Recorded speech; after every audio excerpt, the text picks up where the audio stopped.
আসসালামু আলাইকুম প্রিয় দর্শক, আজকে আবারও নতুন একটা রেসিপি নিয়ে আসলাম শীতকালীন সবজি দিয়ে। কচি লাউ আর ছোট লাল আলু দিয়ে মুরগির সাথে কিন্তু অসাধারণ একটা রেসিপি তৈরি করব। এটার ভাত, রুটি যে কোনো নাস্তার সাথে খুব সুন্দর মানিয়ে যাবে। তো শুরুতেই একটি কড়াইয়ের ভিতরে আমি পর্যাপ্ত পরিমাণ সয়াবিন তেল দিয়ে তেলটাকে ভালো করে গরম করে নিয়ে এখানে আমি ২ থেকে ৩টা পেঁয়াজ কুচি দিয়ে খুব ভালো করে ভেজে নিচ্ছি লালচে কালার করে, মানে হালকা ব্রাউন কালার হবে আর কি। তারপর এখানে ২ টেবিল চামচ পরিমাণ আদা রসুনের পেস্ট দিয়ে তেলের উপর খুব ভালো করে ভেজে নিচ্ছি যাতে কাঁচা কাঁচা গন্ধটা না থাকে।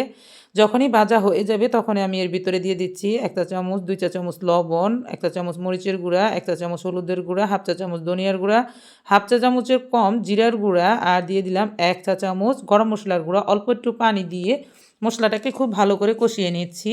মশলাটা ভালো করে কষানো হয়ে গেলে যখন তেল তেল বের হয়ে যাবে তখনই আমি দিয়ে দিব এখানে ছোট লাল আলু। আর লাল আলুটাকে একটু নাড়াচাড়া করে মশলার সাথে মিশিয়ে নিয়ে এখানে দিয়ে দিব আমি মুরগির গোস্ত। আর এই গোস্তটাকেও একটু মশলার সাথে অ্যাডজাস্ট করে নাড়াচাড়া করে দিয়ে দিব আমি কচি লাউ, মানে লাউটা এতটাই কচি বিচিই হয় না এই ভিতরে। দেখতেই পাচ্ছেন এত সুন্দর একটা লাউ আর কি পেয়েছিলাম। সেই লাউটা দিয়ে আজকে এই রেসিপিটা তৈরি করব। আপনারা চাইলে কিন্তু শীতকালীন এই সময়ে সকালের নাস্তার সময় কিন্তু আপনারা আটা রুটির সাথে, চাউলের রুটির সাথে, যে কোনো রুটির সাথে, গমের রুটির সাথে কিন্তু এরকম একটা রেসিপি তৈরি করে ট্রাই করতে পারেন।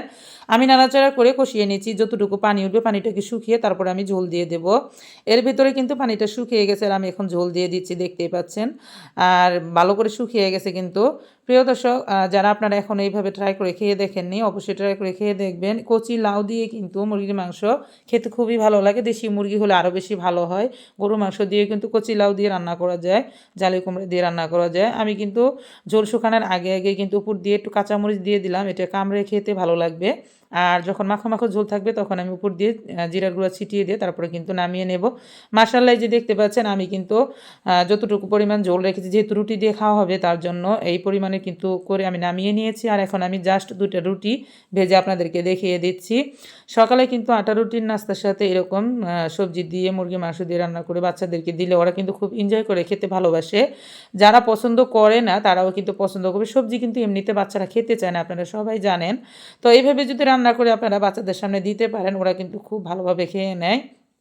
আর এখনকার সময় কিন্তু রুটি দিয়ে আসলে এরকম একটা রান্না খেতে খুবই ভালো লাগে। যারা যারা আপনারা পছন্দ করেন তারা অবশ্যই একবার ট্রাই করে খেয়ে দেখবেন গরম গরম রুটির সাথে। আমি আপনাদেরকে পরিবেশন করে দেখিয়ে দিচ্ছি। মাশাআল্লাহ, দেখতেই পাচ্ছেন ছোট আলুর সাথে কচি লাউ, মানে বিচি ছাড়া লাউয়ের এত সুন্দর একটা রেসিপি তৈরি করলাম। মাশাআল্লাহ, দেখেই কিন্তু জিভেতে পানি চলে আসতেছে। তো আপনাদের কাছে যাদের কাছে ভালো লাগবে অবশ্যই কিন্তু রেসিপিটি ট্রাই করবেন। বেশি ভালো লাগলে ভিডিওটিতে একটি লাইক দিয়ে দিবেন।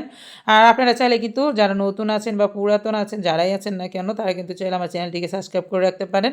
তবে আজ এই পর্যন্তই, আরও একদিন চলে আসবো নতুন কোনো রেসিপি নিয়ে ইনশাআল্লাহ। ততক্ষণ পর্যন্ত আপনারা সকলেই ভালো থাকবেন, সুস্থ থাকবেন। সকলকে জানাই অসংখ্য ধন্যবাদ। আল্লাহ হাফেজ।